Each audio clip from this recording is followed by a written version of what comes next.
તો તમને મનમાં એક અંદરથી છે ને એક પ્રેરણા થાય, મારી માતા બેઠી છે, ચિંતા નહીં કરવી, હેડ છોડ, જે હોય બધું પતાવી દેશે મારી માં.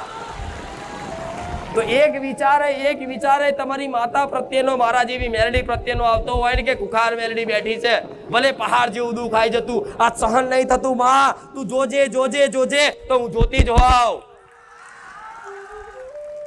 મરવા નહીં દઉં ઘોડા, ડૂબવા નહીં દઉં, ચિંતા ના કરતા. માતા નહીં હોય, માતા કદાચ ભક્તિ નહીં કરો તો દુઃખ આવવાનું, દુઃખ આવવાનું જ છે, વેઠવાનું એ વેઠવાનું છે. તો એના કરતા કદાચ માતાના ભરોસે થોડું વેઠી લો. હા, શું ખોટું? જો માતા દુઃખ આવવાનું એ આવવાનું જ છે. તમે જેવા કર્મો કર્યા, કર્મો અનુસાર ચક્ર ચાલતું હોય. સુખ દુઃખ એ કર્મોનું ફળ છે. તમે શુભ કર્મો કર્યા હોય, સારા કર્મો કર્યા હોય, એના ફળ સ્વરૂપ તમારા જીવનમાં સુખ